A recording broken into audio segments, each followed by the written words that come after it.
Sí, cierto, como dice el hermano Francisco, eh, el maestro nos enseñó que solamente cada quien va a llevar su culpa, no hemos de llevar la culpa de nuestros antepasados. En Deuteronomio 5, 9, 10 dice que iba a llegar hasta la tercera generación o cuarta la maldición de Jehová, por cuanto él lo había juzgado, ¿no? Pero miren lo que dice en Juan 16, versículo 7, se lo voy a leer en la versión Nueva Traducción Viviente. Dice: pero en realidad es mejor para ustedes que me vaya, porque si no me fuera, el abogado defensor no vendrá. En cambio, si me voy, entonces se lo enviaré a ustedes. Y cuando venga, les convencerá al mundo de todo pecado y justicia de Dios y el juicio que viene. Oigan los puntos. Es Juan 16, pero ahora le voy a leer el 9. El pecado del mundo consiste en que el mundo se niega a creer en mí. 10. La justicia está disponible porque voy al Padre y ustedes no me verán más. Y el juicio vendrá porque quien gobierna este mundo ya ha sido juzgado. Él estaba hablando de la ley espejo: lo que hagas se te regresará. Mas como ya fue juzgado el príncipe de este mundo, ahora él vendrá a juzgarnos, según. Pero el ser crístico no podrá ser juzgado porque no encontrará nada ese ser en nosotros. Entonces, el pecado se origina cuando no creen en Jesús, pero no creen solamente en sus palabras. Esa es la realidad, que no le creemos al Maestro en su totalidad y pensamos que hay otro Señor que viene a ser Padre de él. Pero Jesús decía que cuando él hablaba no por su propia cuenta, sino por la cuenta del quien moraba en él, por la cuenta de su Padre. En teoría estaba en él el Padre, hablando a través de la boca de nuestro Maestro, ¿no? Entonces, dice que el pecado por cuanto no creían en él o negaban creer en él, porque las palabras que hablaba él dicen que era vida. La justicia está disponible porque yo voy al Padre y ustedes no me verán más. Está disponible en qué la justicia, en que conozcamos la verdadera espiritualidad del amor en nosotros, porque él nos dejó sus palabras y él fue al Padre. No lo veremos con estos ojos, sino con los ojos del corazón, ¿no? Y el juicio vendrá porque el que gobierna este mundo ya ha sido juzgado. Entonces volvemos como les dije, a la versión espejo. Ya ha sido juzgado y él vendrá a querernos hacer un juicio. Pero el que juzga no es el Padre ni es Jesús, porque el Padre ha dado todo el juicio al Hijo, pero el Hijo nos dijo: yo no juzgo a nadie, ustedes se juzgan a sí mismos. Entonces ahí es donde entra la duda de cada que no quiere escudriñar su propia palabra, ¿no? Que hablan de un juicio sabiendo que en realidad era el contrario de la vida. Esto lo determinó Apocalipsis como el anticristo, el contrario a la vida. Pero bueno, vamos a seguir y vamos a escudriñar cómo es que este ser nos impide tener la espiritualidad verdadera.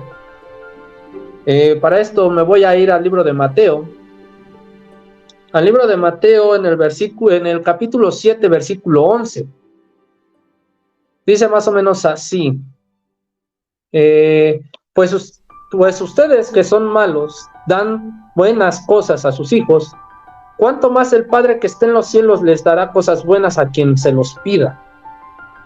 Pero si nosotros nos referimos desde el capítulo 1, se los voy a leer en la misma versión que se lo estaba leyendo hace rato, la Nueva Traducción Viviente, y ahí es donde encuentra uno un poquito de más contexto y más definición.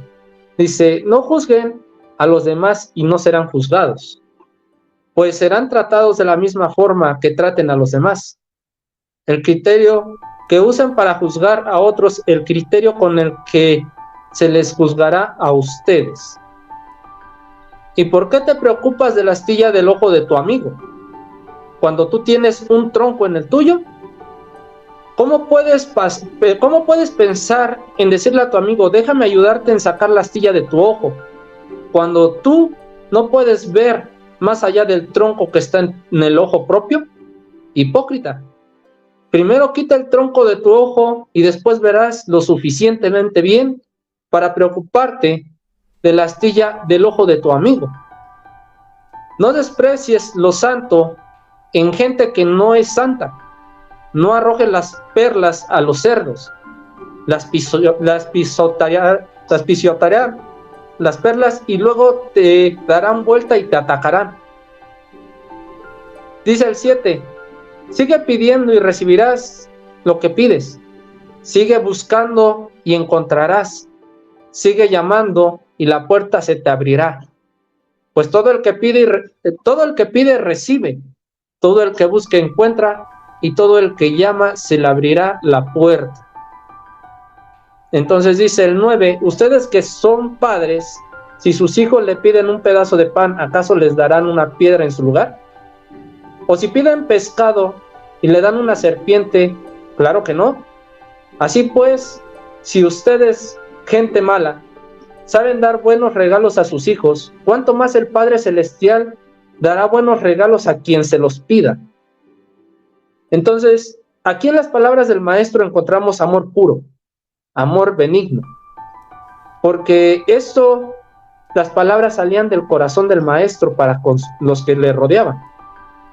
¿Y por qué les hago esta connotación? Porque por medio del corazón se llega a la vida eterna también.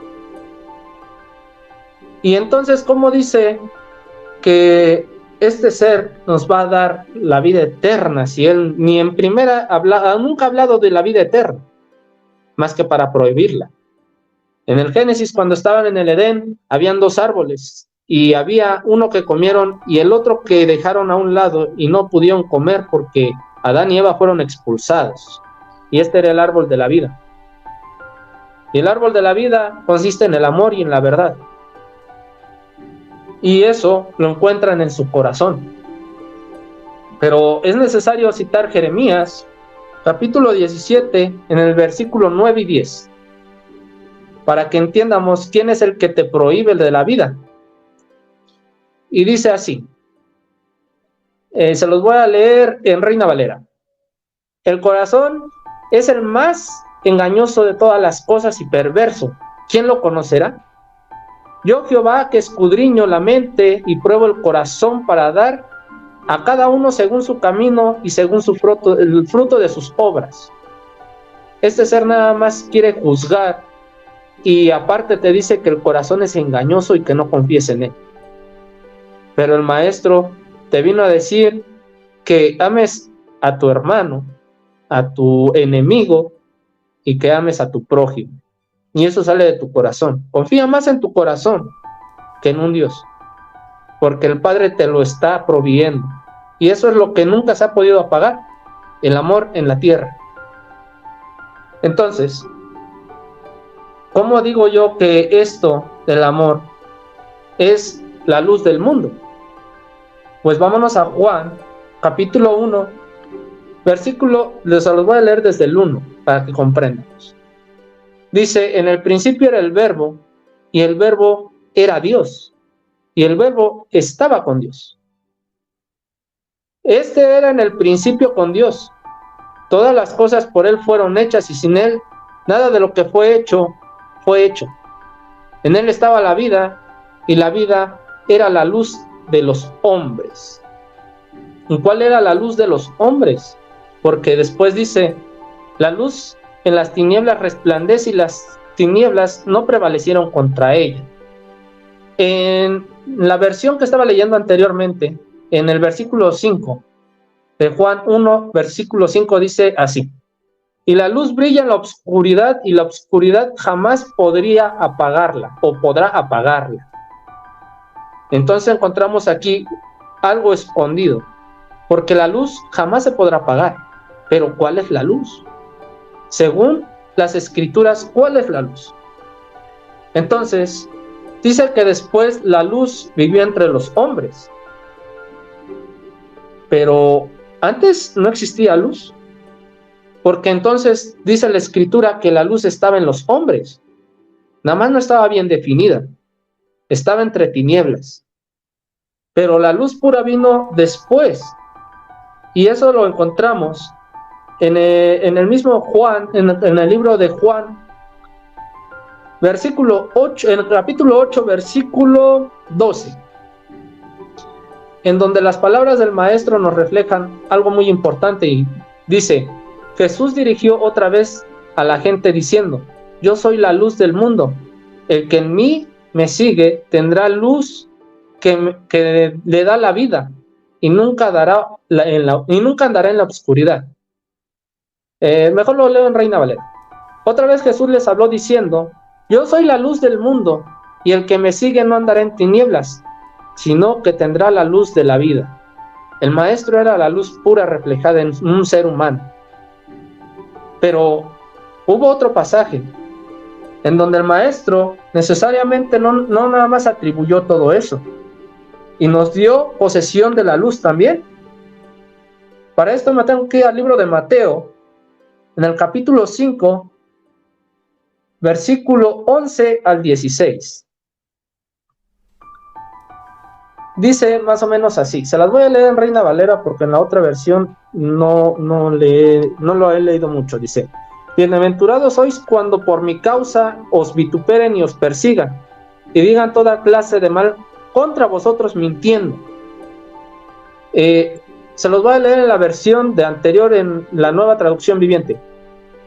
Dios los bendice a ustedes cuando la gente les hace burla y los persiguen y mienten acerca de ustedes. Y dice toda clase de cosas malas en su contra, porque son mis seguidores. Alégrense y estén contentos porque les espera una gran recompensa en el cielo. Y recuerden que los antiguos profetas los persiguieron de la misma manera. Ustedes son la sal de la tierra, pero ¿para qué sirve la sal si no se ha perdido su sabor? Pues ¿pueden lograr que vuelva a ser salada? ¿La descartarán y la pisotearán como algo que no tiene ningún valor? En realidad, el humano es el que le da el sabor a la carne, el espíritu, porque esa es la luz, esa es la sal del mundo. ¿Cómo un hombre puede hablar de Dios cuando no tiene el amor en sí? Decían los discípulos: ¿de qué me sirve yo hacer la obra si no lo hago con amor? Nada vale mi obra. También dice la Escritura en ese mismo texto: ¿de qué me sirve yo apoyar a mi hermano si no lo hago con amor? Nada soy si no tengo amor. Entonces, aquí el maestro refleja que en realidad todo se hace por medio del amor, y esa es la luz del hombre. Y sigo diciendo en Mateo 5, 14: ustedes son la luz del mundo, como una ciudad en lo alto desde una colina que no puede esconderse. Nadie puede encender una lámpara y luego ponerla debajo de una canasta. En cambio, la coloca en un lugar alto donde ilumina a todos los que están en la casa. De la misma manera, dejen que en sus buenas obras o sus buenas acciones brinden a la vista de todos, para que todos alaben a su Padre Celestial. Entonces, era como decía el maestro: las cosas que yo hago, no las hago por mi propia cuenta, mas es el Padre el que me hace hacerlas. Tampoco hablo por mi propia cuenta, es el Padre que me dice qué decir. Y es así como llegamos a la experimentación de la luz, porque el maestro, así como habitó la luz en el maestro y fue tan grande, ahora esa luz nos ilumina para poder nosotros encender esa luz dentro de nosotros, que es el amor, y ponerla en alto para que toda la gente lo vea. Pero necesariamente yo no me puedo atribuir la luz de mi Padre. Es como cuando los discípulos fueron afuera de las sinagogas y encontraron un paralítico pidiendo limosna. Y ellos le dijeron: De gracia te doy lo que de gracia te he recibido. En el nombre de Jesús el Cristo, levántate. ¿Y qué es lo que ha recibido el ser humano de a gratis? Pues el amor del Padre. Eso es lo que ha recibido de a gratis. Ser amado por el Padre. Si fuiste amado por el Padre, da amor. Porque ese amor te lo dio de a gratis mi Padre. Esa es la gracia de mi Padre. Ser amado y que ames como Él nos ha amado. Adelante, hermanos, yo con esto me despido. Les doy las más profundas de las gracias por haberme nuevamente invitado. Espero que la gracia de mi Padre y la paz de mi Padre siempre esté con ustedes. En el amor de Cristo, los bendigo y los amo. Hasta la próxima.